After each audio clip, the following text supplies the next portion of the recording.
আসসালামু আলাইকুম প্রিয় দর্শক। হযরত দাউদ আলাইহিসসালামের পুত্র হলেন হযরত সুলাইমান আলাইহিসসালাম। শেষ নবী মুহাম্মদ সাল্লাল্লাহু আলাইহিসসালামের আবির্ভাবের ন্যূনাধিক ১৫০০ বছর আগে তিনি নবী হন।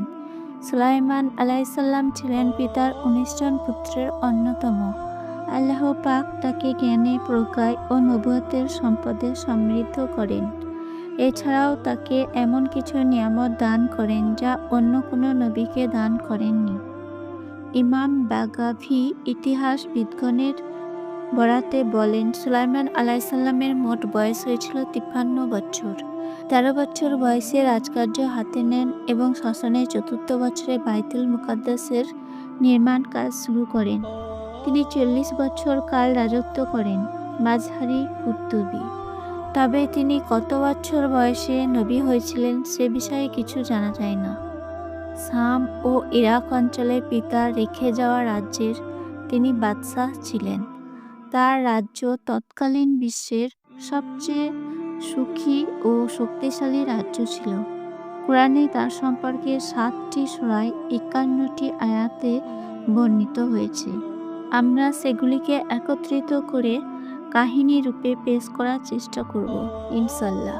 ইমাম বাগাভী হযরত আব্দুল্লাহ ইবনে আব্বাস, কাতাদাহ ও জোহরি থেকে বর্ণনা করেন যে একদা দুজন লোক হযরত দাউদ আলাইহিসসালামের নিকটে একটি বিষয়ে মীমাংসার জন্য আসে।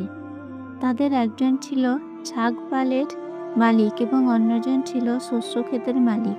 শস্য ক্ষেতের মালিক ছাগপালের মালিকের নিকট দাবি পেশ করল যে তার ছাগপাল রাত্রিকালে আমার শস্যক্ষেত চড়াও হয়ে সম্পূর্ণ ফসল নষ্ট করে দিয়েছে। আমি এর জবাব চাই। সম্ভবত শস্যের মূল্য ও ছাগলের মূল্যের হিসাব সমান বিবেচনা করে হযরত দাউদ আলাইহিসসালাম শস্যক্ষেতের মালিককে তার বিনিষ্ট ফসলের বিনিময় মূল্য হিসাবে পুরা ছাগপাল শস্যক্ষেতের মালিককে দিয়ে দিতে বললেন।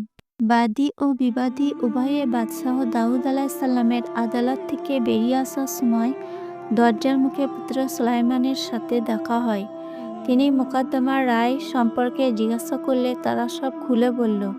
তিনি পিতা দাউদ আলাইহিসসালামের কাছে গিয়ে বললেন, আমি রায় দিলে তা ভিন্নরূপ হতো এবং উভয়ের জন্যই কল্যাণকর হতো। অতঃপর পিতার নির্দেশে তিনি বললেন, ছাগপাল শস্যক্ষেতের মালিককে সাময়িকভাবে দিয়ে দেওয়া হোক। সে এগুলো দুধ, পশম ইত্যাদি দ্বারা উপকার লাভ করুক। পক্ষান্তরে শস্যক্ষেতটি ছাগপালের মালিককে অর্পণ করা হোক। সে তাতে শস্য উৎপাদন করুক। অতঃপর শস্যক্ষেত্র যখন ছাগপালে বিনিষ্ট করার আগের অবস্থায় পৌঁছে যাবে তখন তা ক্ষেতের মালিককে ফিরিয়ে দেওয়া হবে এবং ছাগপাল তার মালিককে ফেরত দেওয়া হবে। হযরত দাউদ আলাইহিসসালাম রায়টি অধিক উত্তম গণ্য করে সেটাকে কার্যকর করার নির্দেশ দেন। এই ঘটনার প্রতি ইঙ্গিত করে আল্লাহ বলেন, আর স্মরণ করো দাউদ আলাইহিসসালাম ও সুলাইমানকে যখন তারা একটি শস্যক্ষেত্র সম্পর্কে বিচার করছিল, যাতে রাত্রিকালে কারো মেষপাল ঢুকে পড়েছিল, আর তাদের বিচার কার্য আমাদের সম্মুখেই হচ্ছিল। অতঃপর আমরা সুলাইমান আলাইহিসসালামকে মোকদ্দমাটির ফয়সালা বুঝিয়ে দিলাম এবং আমরা উভয়কেই প্রজ্ঞা ও জ্ঞান দান করেছিলাম। সূরা আম্বিয়ার ২১ নম্বর পারার ৭৮ থেকে ৭৯ নম্বর আয়াত। বস্তুত উভয়ের রায় সঠিক ও সুধারণা প্রসূত ছিল, কিন্তু অধিক উত্তম বিবেচনায় হযরত দাউদ আলাইহিসসালাম স্বীয় পুত্রের দেওয়া পরামর্শকেই কার্যকর করার নির্দেশ দেন। আর সে কারণেই আল্লাহ উভয়কেই সমগুণে ভূষিত করে বলেছেন যে, আমরা উভয়কেই জ্ঞান ও প্রজ্ঞা দান করেছি।